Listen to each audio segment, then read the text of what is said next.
लोग कहते हैं कि जो शाह महमूद कुरैशी साहब जो हैं ये एस्टेब्लिशमेंट का बंदा है, ये पीटीआई के अंदर सबसे बड़ा गद्दार है। सबसे बड़ा जो धोखा देगा वो शाह महमूद देगा इमरान खान साहब को।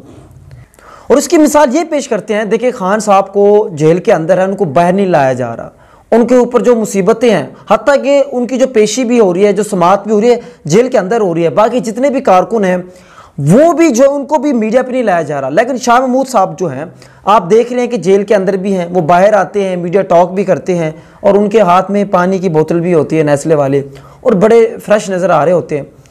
और इससे क्या ज़ाहिर होता है? इससे ये ज़ाहिर होता है कि शाह महमूद साहब जो है ना बिल्कुल ये एस्टेब्लिशमेंट का बंदा है, ये सिर्फ एक टोपी ड्रामा है इसको रखने के लिए। लेकिन दोस्तों बात ही है, इसके ऊपर मेरा मौक़िफ़ जो है थोड़ा डिफरेंट है। अब ये तो वाकई कोई नहीं पता कौन क्या है। देखिए दोस्तों, अगर हम ये देखें कि जैसे आप शाह महमूद की बात कर रहे हैं, शाह महमूद तो शायद एक छोटी चीज़ है। अगर हम ये कहें कि परवेज़ इलाही के बारे में ये जो बातें थी और ये कहा जाता था कि सबसे बड़ा अगर कोई इस्टेब्लिशमेंट का बंदा है तो वो परवेज़ इलाही है, तो आप सोचें ज़रा परवेज़ इलाही को कहाँ प्रेस कॉन्फ्रेंस की इजाज़तें मिल रही हैं, और मेरे ख्याल में कितनी बार अदालत के कहने के बावजूद, उसको रिहा करने के बावजूद, ज़मानत के बावजूद उसको पकड़ा जा रहा है। तो आप यहाँ से अंदाज़ा लगा लें मेरे भाई, ये कहना बिल्कुल भी दुरुस्त नहीं होगा कि शाह महमूद भी एस्टेब्लिशमेंट के बंदे हैं। हाँ, आप ये कह सकते हैं वो बड़े डिप्लोमेट किस्म का आदमी है, बड़ा ज़बरदस्त किस्म की गुफ्तगू करता है। हर बंदा ये सोच रहा है कि वो मेरे साथ है, या फिर वो ये सोच रहा होता है कि शायद ये मुझे धोखा दे रहा है, शायद मुझे ऐसे लग रहा है कि ये मेरा नहीं है, इसलिए वो डिप्लोमेट बंदा है, वो डील करना जानता है, हर किसी के साथ किस तरीके से बात करना है। इसकी दोस्तों मैं एक वजह और भी बताता हूँ।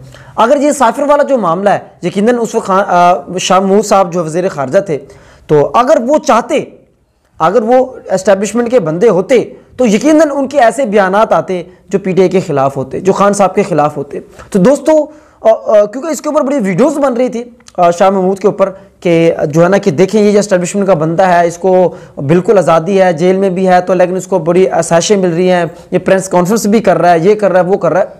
इस वजह से दोस्तों मुझे ये व्लॉग बनाना पड़ा। इसमें ये मेरी ओपिनियन है, आप लोगों की इस पर क्या ओपिनियन है अपनी कमेंट सेक्शन में ज़रूर बताइएगा। पर मुझे नहीं लगता कि ये खान साहब को धोखा देगा, दे ना दे और बात का मसला, लेकिन अभी तक उसने धोखा नहीं दिया। जैसे परवेज़ इलाही के बारे में कह रहे थे, जैसे उसने नहीं दिया, और ये बहुत बड़ा कमाल है। लेकिन वो ऐसे लोग छोड़ गए हैं जिन पे बिल्कुल भी यकीन नहीं था कि छोड़ जाएंगे, लेकिन परवेज़ इलाही ने कमाल कर दिया। और बिल्कुल इसी तरह उम्मीद है शाह महमूद साहब भी अभी तक तो गुड जा रहे हैं, ज़बरदस्त जा रहे हैं, और भरपूर उनको इत्मीद है खान साहब के ऊपर, और खान साहब को भी इत्मीद है शाह महमूद के ऊपर।